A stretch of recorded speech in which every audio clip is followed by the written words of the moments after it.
كتاب الله. أفضل الخلق قد خرج من الدنيا ومات عليه الصلاة والسلام. تعرف كيف مات النبي عليه الصلاة والسلام؟ مرض أيامه الأخيرة فاشتد مرضه، فمرض في بيت عائشة حبيبته رضي الله عنها. تقول عائشة: كنا أحيانا نسكب عليه 7 قرب من الماء، وكانت حرارته قد ارتفعت. فقال الصحابة له: يا رسول الله، يعني مرضك شديد لا كما يمرض أحدنا. قال: نعم أمرض لا كما يمرض الناس، نعم مرضه أشد من الناس. حتى دخلت عليه فاطمة فبكت وقالت: وكرب أبتاه وكرب أبتاه.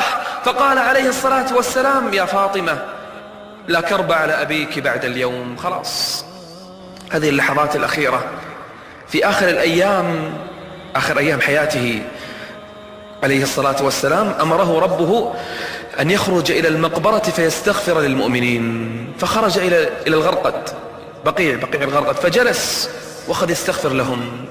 فجاءه أحد الصحابة فنظر إليه في الليل فقال له: يا فلان. النبي صلى الله عليه وسلم يخاطبه، قال: إن الله عز وجل خيرني بين الدنيا وبين ما عنده، فاخترت ما عند الله. قال الصحابي رضي الله عنه: قال: بأبي أنت وأمي يا رسول الله، اختر الخلد في الدنيا والملك. قال: بل اخترت ما عند الله، اخترت لقاء ربي. وآخر أيامه قام على المنبر خطيبا فقال: أيها الناس، إن عبدا خيره الله بين الخلد في الدنيا وزهرة الحياة الدنيا والملك وبين لقاء ربه، فاختار العبد ما عند الله. ما قال من العبد. فإذا في الصحابة رجل يبكي وانفجر بالبكاء، فنظر الصحابة: من هذا الرجل الذي يبكي؟ إنه أبو بكر الصديق رضي الله عنه. علم أن المخير هو رسول الله عليه الصلاة والسلام، فأخذ يبكي وهو يقول: فديناك بآبائنا وأمهاتنا يا رسول الله، فديناك بآبائنا وأمهاتنا يا رسول الله.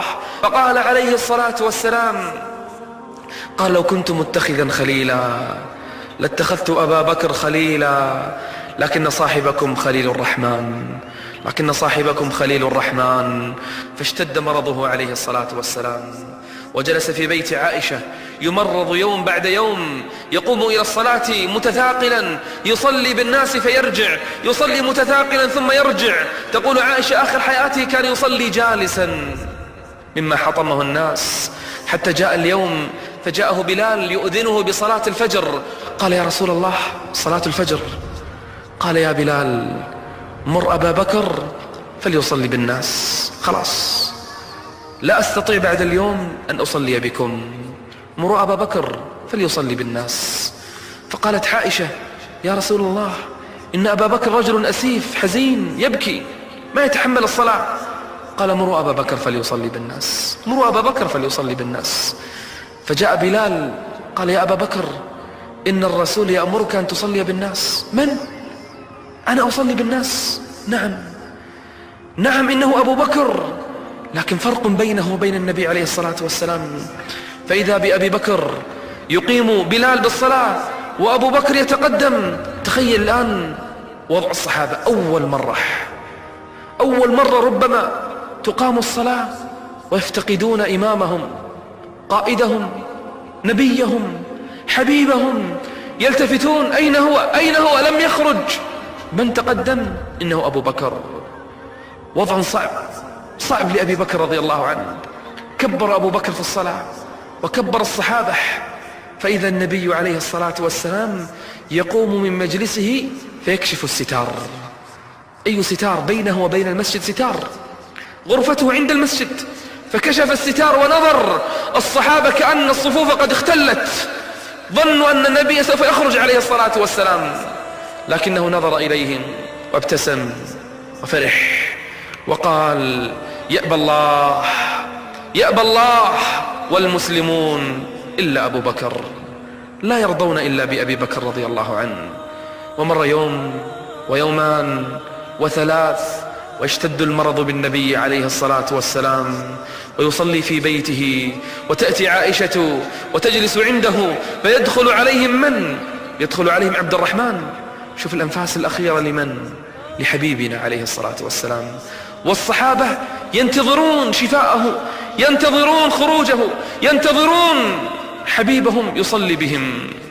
ويدخل عبد الرحمن على عائشة، فنظر النبي إليه، فقالت عائشة: كأنك تريد السواك يا رسول الله. كان عبد الرحمن يتسوك، قال: نعم.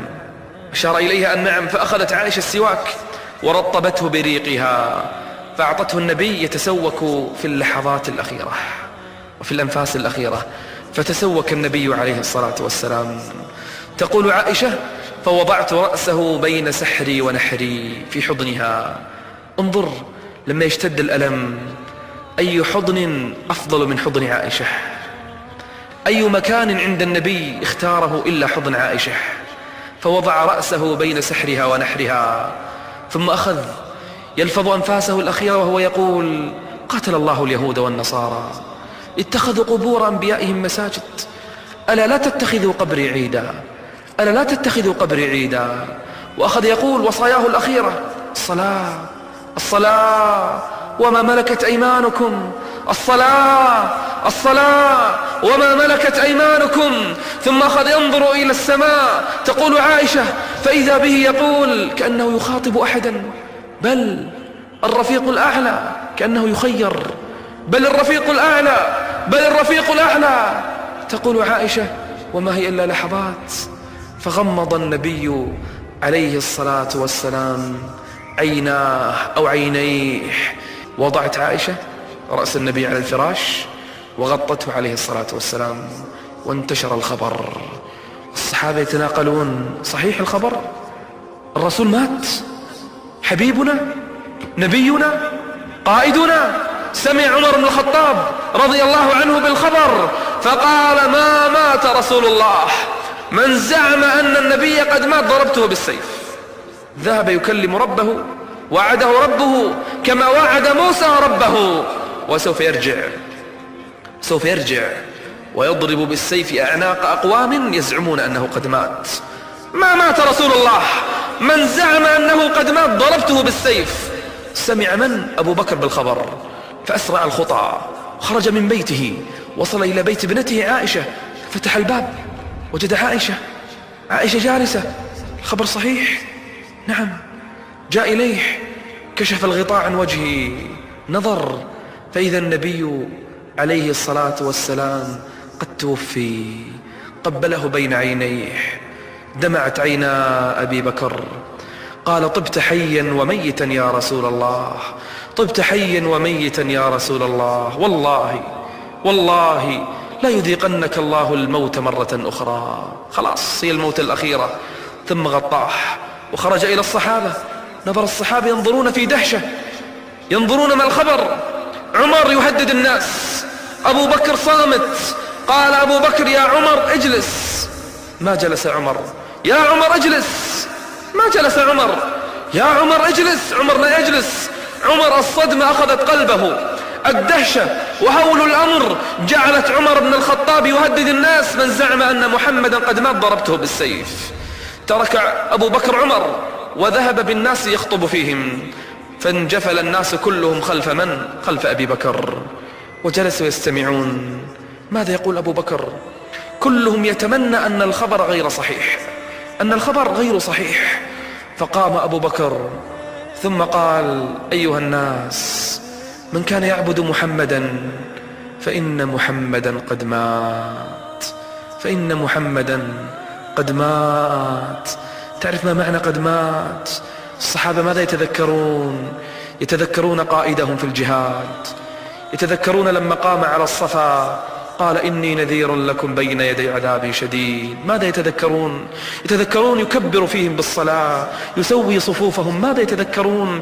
يتذكرون وهو جالس بعد صلاة الفجر، يتحدثون ويضحكون وهو يبتسم بينهم. ماذا يتذكرون؟ يتذكرون لما كان يخطب فيهم فتذرف العيون وتوجل القلوب. ماذا يتذكرون؟ يتذكرون وهو في المعارك إذا حمي الوطيس احتموا بظهره عليه الصلاة والسلام. ماذا يتذكرون؟ يتذكرون حديثه، قراءته للقرآن: من كان يعبد محمدا فإن محمدا قد مات، ومن كان يعبد الله فإن الله حي لا يموت.